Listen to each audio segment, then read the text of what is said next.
Dikatakan di Al-Quran tuh Allah tidak akan menyiksa mereka selama mereka itu wahum yastaghfirun. Selama mereka itu minta ampun sama Allah, mereka istighfar sama Allah, nggak akan disiksa sama Allah Ta'ala. Bala nggak akan turun, bencana nggak akan turun. Makanya kalau sekarang kita ini melihat banyak musibah, banyak bencana, jangan salahkan siapapun dan jangan salahkan apapun. Jangan bilang hutannya gundul, jangan bilang ini karena ada eksploitasi alam yang menyalahi aturan. Jangan bilang ini karena ada orang begini. Jangan bilang seperti itu. Tapi bilanglah pada diri kita sendiri, istighfarmu piro? Berapa istighfarmu? Karena kita nggak istighfar, ya bala itu akan sampai kepada kita. Naudzubillah min dzalik. Karena kita nggak istighfar, bencana itu akan sampai kepada kita. Tapi Al-Quran nggak mungkin salah. Wahum yastaghfirun. Selama mereka istighfar, bencana itu tidak akan diturunkan oleh Allah Ta'ala kepada mereka semua. Gak akan ada azab kepada mereka semua. Maka ajaibnya, ini ajaibnya, ketika Nabi berada di Mekah SAW, Mekah itu gak pernah ada musibah. Gak pernah ada musibah, tidak pernah ada. Selama Nabi Muhammad SAW ada di Mekah, bencana itu gak ada. Kenapa? Wa anta fihim. Allah tidak akan menyiksa mereka yang menyalahi ajaran Allah, mereka yang nggak percaya sama Allah, mereka yang ingkar sama Allah, mereka yang zalim, mereka yang maksiat, tidak akan kena bencana dari Allah Ta'ala. Wa anta fihim. Selama kamu ada di tengah-tengah mereka, wahai Nabi Muhammad SAW. Di Mekah ada kanjeng Nabi, balaknya nggak turun, mental, nggak jadi, ditahan sama Allah Ta'ala. Jangan, ada Nabi Muhammad SAW.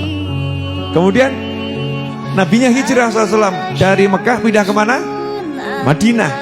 Pertanyaan saya, ketika Nabi pindah ke Madinah SAW, di Mekah ada bencana enggak?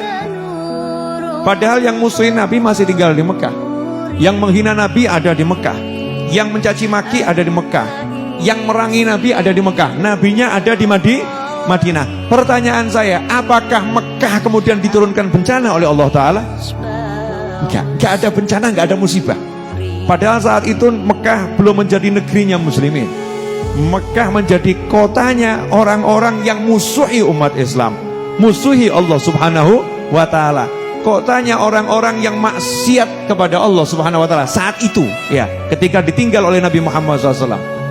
Nah, kenapa kok enggak diturunkan bencana?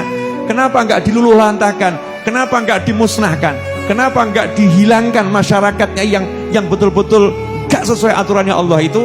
Jawabannya sederhana, kata Allah, wahum yastaghfirun. Karena di tengah-tengah orang-orang yang rusak itu masih ada sekelompok sahabat yang belum hijrah, yang minta ampun sama Allah Ta'ala. Ada sekelompok sahabat yang belum hijrah, karena kan sahabat gak semuanya bisa hijrah. Ada yang tertahan di Mekah. Ya, apalagi setelah Sulh Hudaybiyah, perjanjian Hudaybiyah, itu yang di Mekah gak boleh keluar ke Madinah. Lah ini yang di Mekah ini sahabat Nabi SAW dalam keadaan tertekan, dalam keadaan terhimpit, dalam keadaan yang gak enak, istighfarnya gak pernah putus. Ahli ibadah, ya, sahabat-sahabat itu orang-orang yang mulia. Istighfar di tengah orang-orang yang rusak, istighfar di tengah orang-orang yang gak ikut aturannya Allah, istighfar di tengah orang-orang yang benci kepada Allah Subhanahu wa Ta'ala. Hasilnya apa? Allah tidak akan menyiksa mereka yang benci sama Allah tadi, yang menyalahi ajaran Allah tadi, wahum yastaghfirun, selama masih ada sekelompok orang yang minta ampun sama Allah Ta'ala.